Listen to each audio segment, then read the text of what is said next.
नमस्कार दोस्तों, आपके अपने YouTube channel finance and banking ज्ञान में आपका स्वागत है। दोस्तों, आज के वीडियो का टॉपिक है कि अगर आपको किसी भी प्रकार के लोन की रिक्वायरमेंट है, personal loan, home loan, plot loan या कोई भी अगर आपको लोन लेने से पहले आपको किन बातों का ध्यान रखना चाहिए, क्योंकि जो बातें आपको बाद में तकलीफ दे सकती हैं कि भाई आपने लोन लिया फिर आपको किसी प्रकार का लॉस ना हो। इसलिए लोन लेने से पहले छोटी-छोटी बातें हैं, कुछ बातें हो सकता है कि आपको पहले से पता हो, कुछ बातों का आपको नया पता चले ताकि बाद में किसी प्रकार का कोई एक्स्ट्रा चार्ज आपको देना ना पड़े।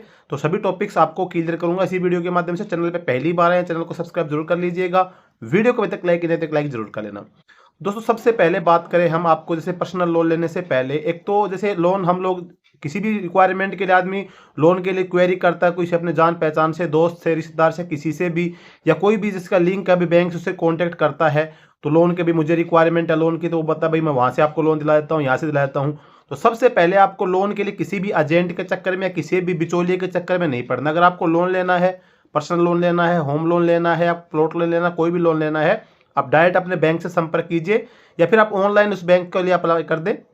डायरेक्ट आप जाएंगे तो आपको किसी बीच में जैसे कोई लोग कमीशन के बेस पे काम करते हैं, और खास करके जब आप लोन ले तो रजिस्टर्ड बैंक, खास करके जैसे आपका स्टेट बैंक ऑफ इंडिया होगा, सरकारी बैंक है। इसके अलावा जैसे आपका पीएनबी बैंक है या फिर एचडीएफसी बैंक है, आईसीआईसीआई बैंक है, ये जो बड़े बैंक है इनसे आपको लोन लेना चाहिए। छोटे जो फाइनेंसर हैं इनसे लोन के चक्कर में आपको नहीं पड़ना है। बढ़िया जो आपका बैंक है उसी से आपको लोन लेना है।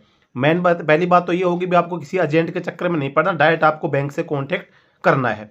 दूसरा बात, लोन लेने से पहले आपको जिस भी आप लोन ले रहे हैं तो उसका, जैसे आपको पर्सनल लोन लेना तो पर्सनल लोन के आपको जो इंटरेस्ट रेट है वो कंपेयर करना है। एसबीआई के अंदर पर्सनल लोन का जो इंटरेस्ट रेट है वो कितना चल रहा है, एचडीएफसी का कितना चल रहा है, आईसीआईसी का कितना चल रहा है, एक्सिस बैंक का कितना चल रहा है या पीएनबी बैंक का कितना चल रहा है। जिस बैंक में आपको ये लगता है कि भाई इस बैंक से मुझे कम रेट पे, इंटरेस्ट रेट पे मुझे जो पर्सनल लोन है वो प्रोवाइड किया जा रहा है, तो आप उस बैंक से लें। सेम आपको होम लोन के लिए भी रूल लागू होता है। भाई होम लोन आपको लेना है तो आप जैसे जिस बैंक से आप लेना चाहते हैं उस बैंक के साथ में अदर बैंक का भी आप कंपेयर करें।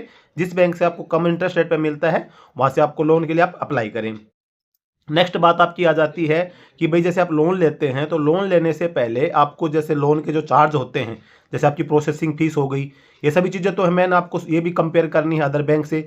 दूसरा क्या होता है कि मेन जो चार्ज होता है फोरक्लोजर चार्ज होता है। ये जो चार्ज होता है ये हम लोग जैसे बैंक के लिए में जाते हैं, लोन के लिए जब अप्लाई करते हैं तो इसके बारे में पता नहीं करते। लेकिन जैसे हमारे को अभी पैसे की ज़रूरत थी, भाई एक बार हमने जाके बैंक से अप्लाई किया, पैसे हमने ले लिए, लेकिन ये तो है नहीं कि भाई हमको हमेशा के लिए पैसे की रिक्वायरमेंट रहेगी, हमारे पास पैसे की तंगी रहेगी। कभी ऐसी सिचुएशन आएगी कि हमारे पास एक साथ अच्छा पैसा बच रहा है, या कहीं से हमने कोई एलआईसी लिया था, कोई पॉलिसी था हमारा कंप्लीट हो गया है, या कोई आपने एसआईपी किया था, किसी भी तरीके से आपके पास में कोई पैसा इकट्ठा आ गया आपका, वो पैसा फिर आप अपने बैंक में डालते भी मुझे लोन क्लोज करना है। लेकिन आपने पहले क्लियर किया नहीं कि भाई जो मैं लोन क्लोज कर रहा हूँ तो आपका जो फोर क्लोजर चार्ज कितना लगेगा। तो इसलिए पहली बात, जब आप लोन के लिए अप्लाई करते हो तो पहले क्लियर कर ले कि मुझे फोर क्लोजर चार्ज कितना लगेगा। अब मान के चलो कि आपने 15 साल के लिए लोन लिया, प्लॉट लोन लिया आपने, लेकिन आपके 5 साल बाद आपकी कंडीशन अच्छी होगी, आप चाहते हैं कि मुझे लोन क्लियर करना है, तो आपको ये पता होना चाहिए कि मुझे फोरक्लोजर चार्ज कितना लगता है। या जब आप लोन ले तो उसका क्लियर करें कि भाई फोरक्लोजर चार्ज होगा या 0% रहेगा, कितना परसेंट फोरक्लोजर चार्ज रहेगा, इसकी जानकारी भी आपकी रहनी चाहिए। नेक्स्ट बात करें तो जैसे आप पर्सनल लोन के लिए अप्लाई करते हैं बैंक से, आजकल क्या है कि बहुत सारे ऐसे एप्लीकेशन आ रहे हैं जो आपको एप्लीकेशन के थ्रू आपको पर्सनल लोन मिल जाता है।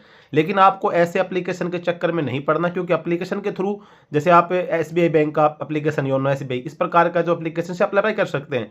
लेकिन बहुत सारे ऐसे फाइनेंसर जिन्होंने अपने एप्लीकेशन निकाल रहे हैं, उस एप्लीकेशन के माध्यम से 50,000 रुपये, लाख रुपये तक का आपको लोन मिल जाता है। लेकिन उस लोन के एक तो इंटरेस्ट रेट बहुत हैवी होते हैं, आपको वहाँ पे 100 कुछ होता है, और जब आपकी ईएमआई कटती है तो कुछ अलग करती है। दूसरे उसके अंदर हिडन चार्जेज बहुत रहते हैं।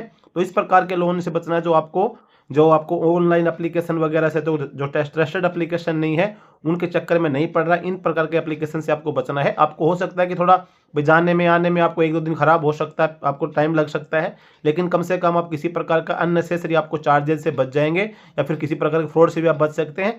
ऑनलाइन एप्लीकेशन से लोन के चक्कर में आपको नहीं पड़ना है। जब आप लोन के लिए अप्लाई करते हैं तो लोन लेते समय जब आपकी ईएमआई कटती है तो आप बैंक से जरूर पूछिए कि जो मेरा लोन है कितनी अवधि का हो रहा है। क्योंकि देखो, जैसे आप पर्सनल लोन होता है अभी मैक्सिमम 6 साल का होता है, 5 साल का भी हो जाता है। लेकिन या फिर आप होम लोन होता है मैक्सिमम 30 साल तक के लिए आप ले सकते हैं। लेकिन आपको उसमें क्लियर करना है कि भाई जैसे जैसे इतने ज़्यादा जितने ज़्यादा दिन के लिए आप लोन लेंगे उतने आपका इंटरेस्ट आपको ज़्यादा पेमेंट करना पड़ेगा। कम दिन के लेंगे आपकी ईएमआई ज़्यादा जाएगी लेकिन आपको इंटरेस्ट रेट कम देना पड़ेगा। ज़्यादा दिन के लिए आप लोन लेंगे ईएमआई आपकी थोड़ी कम हो जाएगी लेकिन आपको इंटरेस्ट रेट ज़्यादा देना पड़ेगा। तो आपको ये क्लियर करना है कि मुझे कितने साल के लिए लोन आप दे रहे हैं, कितनी मेरी ईएमआई आएगी, मैं इसको अगर कम समय के लिए ले सकता हूँ तो मैक्सिमम कितने, अधिकतम कितने समय के लिए ले सकता हूँ, मिनिमम कितने समय के लिए ले सकता हूँ। तो आपको ये पता रहना चाहिए कि कितनी अवधि के लिए मुझे लोन मिल रहा है। दूसरी बात करें इंटरेस्ट रेट की, भाई एक तो होता है इंटरेस्ट रेट फिक्स होता है, एक वेरिएबल इंटरेस्ट रेट होता है। तो आप अगर फिक्स रेट पे आपको जो बैंक होता है वो लोन दे रहा है या फिर वेरिएबल आपका लोन, जैसे फिक्स रेट का मतलब होगा कि आपका जैसे आपने जिस रेट पे लिया, आपने पर्सनल लोन लिया, पर्सनल लोन तो लगभग जैसे एसबीआई वगैरह से फिक्स रेट पे आपको मिल जाते हैं। तो फिक्स रेट मतलब जैसे अभी वर्तमान 11% का आपका लोन है, तो आपका जैसे चाहिए आपका रेपो रेट बढ़े घटे, आपका जो लोन होगा फिक्स उसी रेट पर रहेगा। दूसरा था भाई आपका वेरिएबल, उसके अंदर भाई आपका जैसे रेट अगर रेपो रेट बढ़ता है घटता है तो उसमें आपका जो इंटरेस्ट रेट है वो भी बढ़ता घटता है। तो आपको उसको ऊपर क्लियर होना चाहिए कि भाई मुझे जो लोन आप प्रोवाइड कर रहे हो किस प्रकार से आप मेरा जो इंटरेस्ट रेट हो किस प्रकार से आप लगा रहे हैं, ये भी आपको बैंक से जानकारी इसकी समझ में होनी चाहिए। इसके अलावा जब आप लोन लेते हैं तो बैंक जो होता है जैसे आपको इंश्योरेंस के लिए बोलता है, भाई आप अपना ये इंश्योरेंस खरीद ले, वो इंश्योरेंस खरीद लें। तो इंश्योरेंस की जैसे भाई उसके बारे में जो बताता, चलो इंश्योरेंस अच्छा है, जैसे आप होम लोन वगैरह लेते हैं तो सबसे पहले आपको ये चाहिए इंश्योरेंस के अंदर क्या क्या चीजें कवर होंगी। आप इंश्योरेंस को ठीक प्रकार से उसके टर्म्स कंडीशन के बारे में आपको पता करना है कि भाई मैं इंश्योरेंस तो करवा रहा हूं लेकिन कल मुझे किसी प्रकार की प्रॉब्लम आ गई तो वो मेरी प्रॉब्लम जो है इसके अंदर इंश्योरेंस के अंदर कवर हो रही है कि नहीं हो रही है। पर्सनल लोन के लिए अगर आपको इंश्योरेंस, आप पर्सनल लेने 5 लाख रुपए का इंश्योरेंस आपका इतना बड़ा कर देंगे कि आपको ईएमआई के साथ साथ आप वो इंश्योरेंस भी नहीं भर पाएंगे, फिर आपकी पूरे कंप्लीट नहीं कर पाएंगे आप उसको, आप बीच में किस्त ड्यू कर देंगे तो आपको जो पैसा आपने 1-2 किस्त भर देंगे वो फिर आपका कोई बेनिफिट नहीं होगा, आपकी लॉस चली जाएगी। इस प्रकार से भी आपको बैंक से जानकारी इन सब चीज़ों के बारे में पता करनी चाहिए। तो दोस्तों मेन जो पॉइंट थे वो मैंने कवर कर दिए हैं। बाकी आपको लोन लेने से पहले सभी प्रकार की जानकारी ठीक प्रकार से ले लेनी है, तभी आपको लोन के लिए अप्लाई करना है। आज की वीडियो में बस यही जानकारी थी। जानकारी अगर अच्छी लगी हो वीडियो को लाइक जरूर करना, चैनल पहली बार सब्सक्राइब जरूर करना। जय